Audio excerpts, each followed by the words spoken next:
Hi, I am Jennifer Purcell, and welcome to my podcast, Living with an Invisible Learning Challenge, where we will discuss, discover, and learn more about the challenges and triumphs of those with NLD and other learning challenges.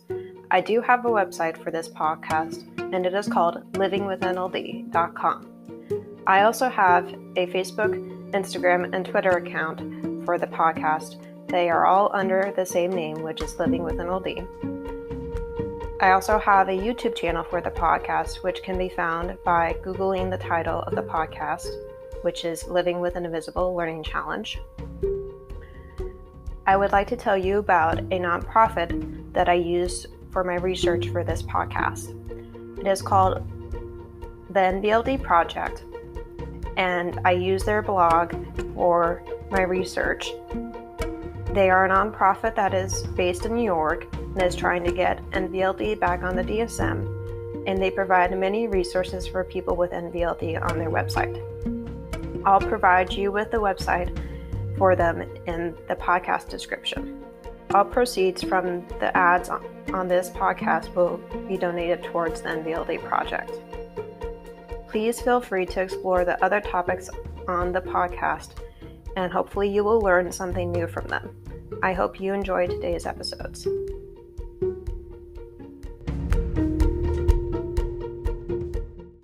Afterwards, I'd be like, oh, oops, like I didn't mean to have that.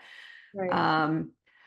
Or like, for me, I noticed when I was taking one of the exams I had when I was being diagnosed, I forget the name of it, but they were giving me the audio of a conversation and they wanted me to um, basically, they had these emojis that were of different facial expressions and they weren't labeled, and they were like, which one do you think is, fits the conversation? And I'm like, I don't really know because I don't know what emoji goes with what emotion. Mm. So I was completely guessing. Mhm. And that was it was kind of frustrating for me because it was like, I didn't know if I was doing it right or not, but I Yeah. was like, well, I don't think that really matters because as this is just for me to find out more about myself. So that was interesting for me. Because then I noticed, oh, yes, I am good with audio, but I also rely a little bit on visual to tell what is emotion, right? Mm. Mhm. Mhm. Um, and for me, some people with NLD can't drive at all. Mm. I can drive, but it's challenging. I mean, I've been taking a break from driving for almost a year now. Um, and it's for me, I have a challenge judging the distance between my car and the next car, which is one of the basics of driving. Right, right. um, and so it's like trying to figure out how to do that while you're doing all the other things of multitasking and be like, okay, looking out for the other cars and making sure that you're doing the rules of the road. Right, right, right. um, That's helpful. I think that whole that emoji thing you're talking about is very much like mhm, that's what they're so I'm thinking about like a child, if they were experiencing that, that would be like a cue for me that they might need social skills, like a curriculum to try to learn those things, because I think for a lot they don't explicitly teach these things in school, right? It's just sort of right. expected that you know these things.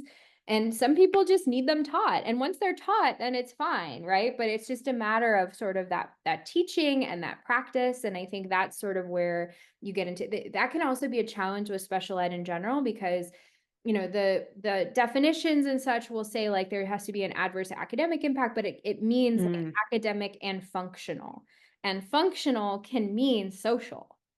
And I think sometimes that gets left out of the conversation because they're not used to thinking about it that way. But if you think about it, right, like socialization is so critical to independent living and Yes. having a job and going to college and all of those things that we sort of hope for the future.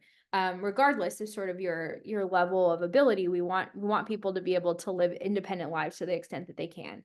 And obviously you're able to live a very independent life. It's a very different situation than perhaps what a lot of clients I see deal with, but it's but that social skills instruction can be critical to kind of unlocking those other opportunities and not having them, it's also like not just getting to college or getting in the job, it's being able to Hmm. stay, right, and maintain and do well. So that's really interesting. I also think you're hitting on that like testing piece of how difficult that is. So it's something that as a lawyer, like I'm very big on testing because testing gets me data and data gets me, services, and it gets me eligible, Right. all those things. And I think sometimes we forget that like it is really putting somebody through it. It's a really tough situation. It can be. And I think sometimes we don't really explain, or the parents don't, or the psychologist doesn't explain like what the goal is and why they're doing it. Mm. And so it can feel kind of punitive, right? Or it can feel like, oh no, I'm failing. And like, you're right. It's absolutely just about learning about yourself and how you learn best and how we can, try to support you the best. But I think that, knowing that that's a little bit more of a challenge can be really helpful for folks that are not going to experience the testing themselves that they're recommending necessarily. Yeah, I think that's a good point. And I think for me, the other piece, I guess this is more for older kids, but when I was when I graduated from college and I was, working, and um I realized how much I missed my accommodations I had in college. Like Mm. some of the ones I missed were having audio of textbooks. Like I wish I could have audio of anything freely. Um, Ah, well, so I mean, you're probably entitled to that in the workplace too. right. Different, I mean, it's accommodations in the workplace and the process is a little bit different, but it's supposed to be, Mhm.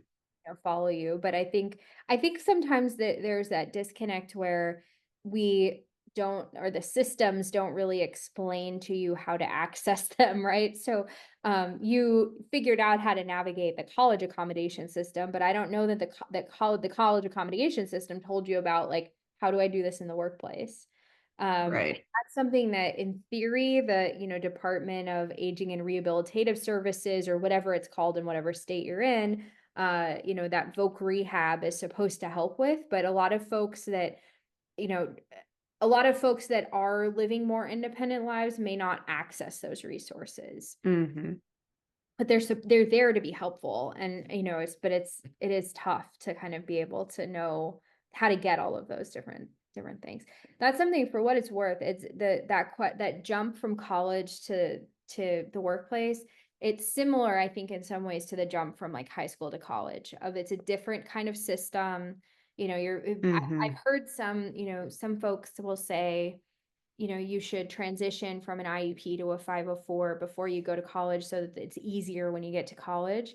And I'm always like, no, no, no, like don't do that. Don't give up what you Mhm. have, right? Like take what you have. Maybe we modify what you have so that you can practice those kinds of accommodations, but you don't want to like lose the services, because that's what Right. you would lose the social skills. You would lose you also lose more protections of, being able to have meetings and have more input and kind of what's happening. But I think that whole, what you're talking about, that whole like arc is sort of that transition, right? It's Mhm. that I like to think that transition starts from the day of diagnosis. Like you always need to be thinking about sort of future planning and where is this going to lead me and how I'm going to get there, and not just like when I'm actually at the point of transition where now it's hard, Yes. right? It's harder to sort of put all the pieces together because you're faced with so much change. Yeah. And one of the other things I wish that they taught me in college that I didn't really know until my mom was helping me was how to balance my own budget. Mm, Like, I took a microfinance class that my brother suggested, but I don't think that quite helped me in a personal way that my mom has been able to help me, because she knows how NLD impacts me managing my finances with, okay, I need to keep track of everything I've spent and how much I want to spend in each category, but also the bills I have coming up and like the doctor's appointments and the different things I pay. And so it's a lot to juggle and keep yeah. track of. Yeah, absolutely. I mean, I think that finances are a universal challenge for people, but I Hmm. totally understand what you're saying about that being able to forecast and be like, oh, I'm going to have an issue. I'm going to have this expense coming up, or, what is, Right.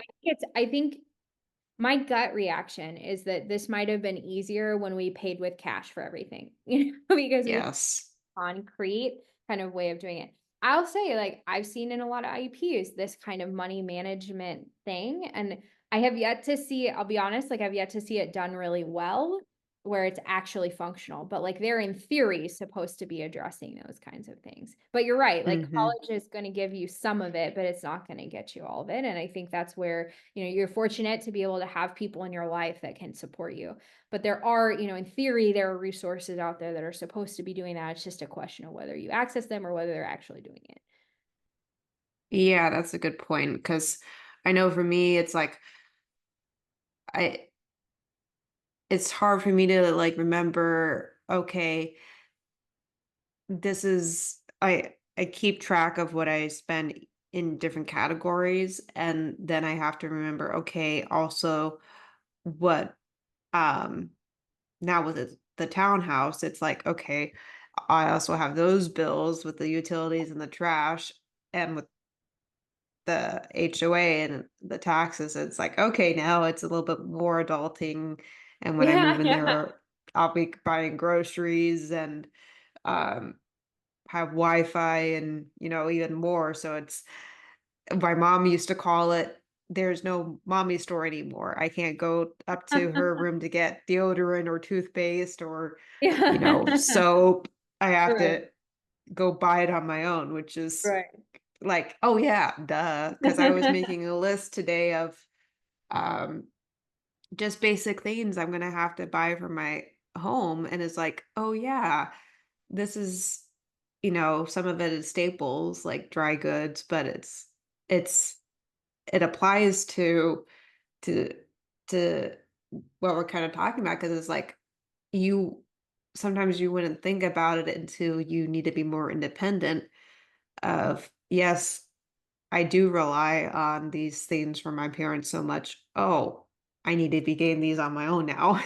Right, right. And I mean, you're a very capable person, right? So you're able to get there and get what you need. Hmm. It's just, I think it probably just requires some extra effort and work and, thinking it through. It sounds like perhaps it's like an executive functioning kind of. Yes. Yeah. Okay. That's helpful. I think, NLD is such an interesting kind of amalgamation of different pieces. So like the executive Hmm. functioning to me is always like an ADHD thing, but I can very much see how it would apply in this kind of context. Yeah, that is part of NLD. And also part of it is where sometimes I'll think too literally, where I'll be very black and white with what I'm thinking, and I'll go from one extreme to another very quickly. Mm. And I know I'm doing it, and I realize, okay, wait a second. Let me stop and not do that so much, because sometimes it's a good thing, sometimes it's not. So that's something that we try to get services like from a speech therapist on. So Mm, is like to work on like the receptive language, like how you're processing it. And then obviously like you're an articulate person, you don't have a stutter or something like that, but you can work on kind of the skills of addressing things, understanding how people are saying them and how to take it. What is it literal or is it figurative language, all that kind of thing. Sometimes right. that can be helpful. And I think that also, it obviously translates into how you express yourself too. And then of course, like that also gets addressed in that like kind of social skills bucket. But Hmm. I think that I had a student way back that was using an executive functioning coach. And that person was particularly helpful in kind of breaking those things down and sort of all the things that the rest, the rest of us, then, as neurotypicals, just sort of take Hmm. for granted and just naturally do, being able to kind of break it down into process, like, oh, you do this, then you do this, or you think this, and then you should ask yourself this question, is it that Hmm. actually what they meant, or is that, is it really more of a figurative language um, tool? So anyway, my point, Yeah, like I think there are lots of different ways to address sort of the different components that could and I mean and can be done in schools, but it's I think because it isn't DSM recognized at this point, because it's not like as common at this point as like a right. dyslexia or ADHD or autism or even emotional disability or any of these others, it's going to be a little harder to kind of unlock the different services. Yeah, I agree with you. And I think for me, one of the things I'm being excited about in terms of this is with the election coming up, is that Kamala Harris and Tim Walz's son, Gus, has NBLD Hmm. and he has ADHD and anxiety disorder. And so for me, just the possibility of, that being in the um in the government field more is like, oh, maybe that's going to get more recognition now. You very well may be right. I think the you know representation matters, right? Like seeing people that have similar challenges and in the Hmm. public eye can be very helpful. I mean, I feel like that's very much the story of a lot of the other disabilities that we're talking about that are more common, is that they've just gotten a lot Right. more attention, and they've gotten attention from a variety of sources, but some of it is, it affecting a family member of someone who is in the public eye. And so perhaps there is some, even, regardless of the turnout of the election, right? I think just the fact that he is out in public about it can be useful to the conversation. Of course. Um, I was also curious what was like your proudest accomplishment for you in terms of uh like looking back at your jobs and your education. Um, that's a heavy question. I have to think about that. It's hard because I can't speak in a lot of particulars. But I'll say that, I've had some significant settlements that have really changed the course of a child's education or like how it was being financed. And Hmm.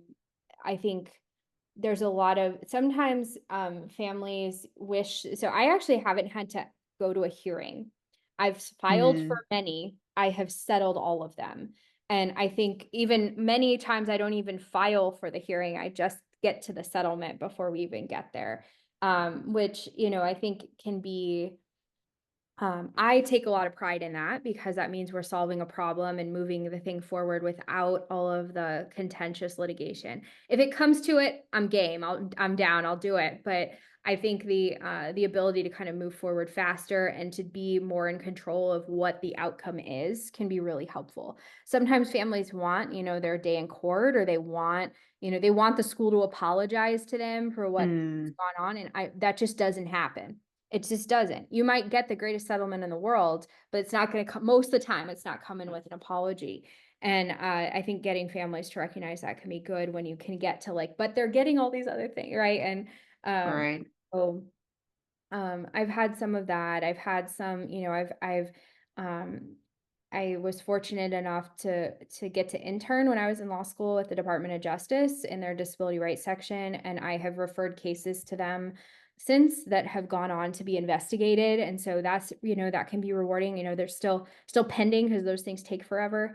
Mm. But I think getting to uncover some more systemic issues and trying to it's a really hard balance sometimes because you have a family in front of you and you're trying to solve the problem for this one kid, but then you see the same thing happening to many, many more, and you don't want to sacrifice the one kid for the greater good, right? Like you want to make sure that the child is getting what they need.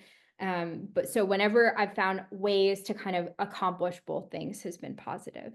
I also had something to do with, the working with the Marine Corps, getting them to be, I think, more building up that program a little bit more, where they have schools on base that Mm-hmm. they're supposed to be providing services and all those kinds of things, and there was some policy change around that I think will ultimately be positive. Took a lot of pushing, but I think ultimately will be positive. So we'll see kind of how things play out. And I think I'm hopeful that, the best is yet to come, and, that there'll be more things that I can get my fingers in.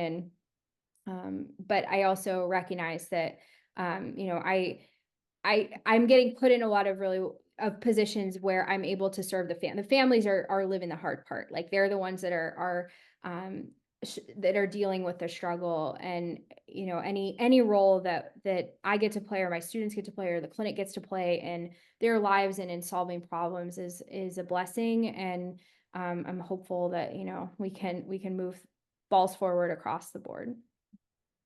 Of course, that makes sense to me. Were there any other questions you had for me? I guess were there what kind of signs should parents look Mm-hmm. for NLD? Because like in a younger age, like were there things for you that you now look back on and go, oh, that makes a lot of sense? Or, Mm. things that you think would be helpful for folks, even themselves, like kids, to hear, I'm seeing this thing, or I'm feeling this way, and I'm missing that piece. Sometimes I think that I know that there's a lot of stigma around labels. Mm-hmm. They say like label the jar, not the person, right? But I think it can also be a freeing thing in some ways, of getting an answer and getting some explanation for why things are. So I guess from your vantage point, like what kind of are there any signs that would be helpful to be on the lookout for if NLD is potentially on the table? Yeah, that's a good question. I think for me, um, what I noticed some of the signs were, of course, after I got diagnosed. Looking back, I think for me, I kind of noticed like because um I was like more quiet and not always speaking out for myself, and not always talking or saying what I wanted. Like I didn't really know how to ask sometimes when I was little. And like I remember one of the ways I would get my mom's attention would I would say constantly say I love you over and over. And Mm. like I guess that was a way of like me kind of getting her attention, and like she was like, okay, what do you want? Like she noticed that like I was trying to get her attention to ask for something. Um so I guess that was one of the signs. I didn't know this, but my parents told me that when I was learning to write, I needed a bigger pencil to write because it was hard for me to hold the smaller ones. So I guess that is interesting because I know with NLD there's fine motor skill challenges. Okay. Um, So OT, occupational right. therapy, might have been useful as Yeah. well. Um, One of them, I learned how to ride a bike when I was in high school, which is a lot later than most kids. Mm. So I think that's also part of the fine motor skills where it's like, oh, I, it, I think also for me it was like I just didn't really want to learn until that point. Like, um, my grandfather was trying to teach me before, and he was kind of too pushy, unfortunately. Um, And like I got to the point where like I didn't really like learning to ride a bike. And then he was like, "No, you do like it." And then I was like, "No, I don't want to do this anymore." Um, but then when my dad was teaching me, that was much easier because he was really patient and um we would go to the school where there was grass, so if I fell, it was nice and soft. Um, so I think those are some of the signs. And like also part of it was people with NLD, and I think this is also true with other learning disabilities or learning differences, that you tend to trust strangers more easily and Mm, you usually are more naive or more innocent. mhm, Um, just because I think just because of the lack of experience in mhm, that kind of area, and you don't realize until you're kind of in a bad situation that you shouldn't have done that. mhm, mhm. Um, so I think that's also a good um thing to look for. That's very helpful. Thank you. My last question for you is sort of about the neurodiversity movement. We're trying to see the strengths that come with these sort of differences, and not just the needs. So I'm curious from your perspective, what do you think your strengths are that sort of are on that come from having NLD? Um, that's a good question. I always like to talk about those because for me, I don't know how I do it, but I seem to be very good at memorizing um song lyrics or anything with auditory, like lines from Mm. movies or people's names or very fine details. Like I remember when I was little, I use this example because it's very detailed. I remember what day of the week it was when I started wearing contact lenses and what I was Okay. wearing Yeah. and who I was friends with at the time. Hmm. So like that's very detailed way of remembering that, kind of milestone. Right. Right. Um and like it's just it's interesting to see how your mind does that sometimes. Mhm. Um and for me, like I didn't know when I was little, I would go to summer camps for the with the New Thought churches, and I didn't know I had NLD back then. But when we would take the group photos and I would look at everybody, I would be able to name everybody, and there would be like 300 people in the photo. I'm like, how am I doing this? Wow. Like, it's Yeah. just like that was kind of a marvel for me. Like how am I remembering everybody's name even though I've only, spent a couple weeks with them? Mhm. Mhm. Um, so that was kind of cool for me. I think also as I've done the podcast, I feel like a strength for me is just being able to relate to other people who have special needs in terms of feeling like being able to tell like how uh, and understand like how challenging it is to go through life in different ways, Mhm. um because like yeah, neurotypicals have challenges, but it's different for everybody. Yeah, absolutely. Absolutely. Um, that's wonderful. I appreciate how forthright you are about all of these things and that you're bringing a lot of attention to things that didn't used to get attention, right? So I appreciate, your voice in the conversation and your willingness to share and to lead. Thank you. Absolutely. It's been a pleasure being with you today and, getting to know you and see you grow over all these years. Thank you. Yeah, it was fun doing this. Likewise, I think so too. Yeah. I'll end the recording unless you want to say something else. I think we're good to go. Thank you, Jennifer. Thank you.